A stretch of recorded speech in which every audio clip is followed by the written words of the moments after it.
say you would invite the United States to get involved and help us? No, that is the problem is between China and us.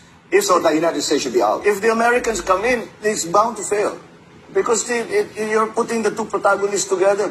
And we must understand, dalawang superpower na nasa gitna tayo, lit-lit natin. Ang biro ko nga, bumahing lang na sabayan, mawawala na tayo sa mundo. Opo. Sa palagay ko, kasi ang dati nating usapan sa China tungkol nga sa West Philippine Sea ay is a bilateral exchange. Lagi tayo nakikipag-usap sa China. Pag may problema tayo, dinadala natin sa kanila. And the other way around, vice versa. Yun ang ating naging sistema noon hanggang 2010. Nag-file tayo ng kaso sa ICC. Nagka-harden, both parties hardened their position, nag-harden ang position ng Pilipinas, hindi na nakikipag-usap, dinala na sa korte. Di siyempre, yung China, nag-respond din, nag-harden din sila ng position. Kaya tayo napunta dito sa gantong sitwasyon. Kailangan natin pabalikin doon sa nag-uusap tayo. At hindi lang nag-uusap para magreklamo, kundi nag-uusap para ayusin ang problema. It's a yung policy of engagement na ginagawa ng Duterte government, although it is criticized, it is the right way to go. Dahil kung anong gagawin natin, hindi naman natin pwedeng gigarahin. May nagsasabi niya, bumili tayo ng patrol boat, bumili tayo ng mga jet para kung sakali mapalaban tayo. Ba't pa natin iisipin yung kung mapalaban tayo, tapos yung gerang yan, wala pang isang linggo, tapos na yan. Talo na tayo. So huwag na natin isipin yun.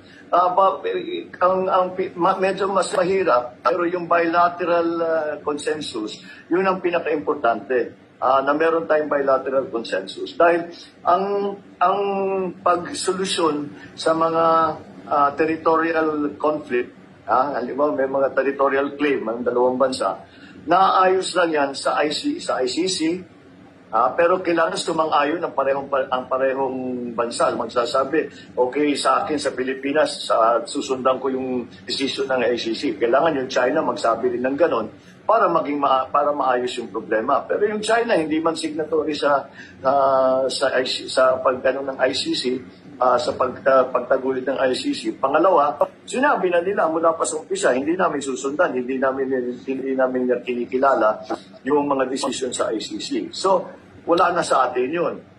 Yung isang paraan para maayos ang mga conflicts sa territorial conflicts ay gera. Gerahin mo, tapos take over mo yung lugar. That's another way of acquiring new territory. Ayaw naman natin gawin yun. I don't think the Chinese want to go to war with us. We certainly do not want to go to war with China. So the only thing left, the third option left is the bilateral agreement. And we have to come to bilateral agreement on many items because naging komplikado na itong issue. So, although tama yung direksyon ng Duterte government in terms of foreign policy sa China and the West Philippine Sea, na nag-engage tayo, sa akin palagay, we have to engage China on many different levels. Hindi lamang sa diplomatic level, kung hindi pati sa economic level, sa social, sa cultural, sa sports, lahat ng mga exchange yan, makakatulong yan dito sa gulo na inaano natin. We have to remember that ang nag-umpisa sa pag-diplomatic relations ng US at saka China, naumpisa yan sa ping-pong lang. Dahil naging magkaibigan, hindi ba yung naglalaro ng ping-pong ng Amerika at saka yung naglalaro ng ping-pong ng China, naging kaibigan sila, dinala sila doon na nag-umpisa. So you never know kung saan lilitaw yung pagkakataon na maayos natin yung problema. Kaya we have to explore many different levels. Yung mga backdoor, marami naman ng Chinese businessman tayo, maraming connection sa China.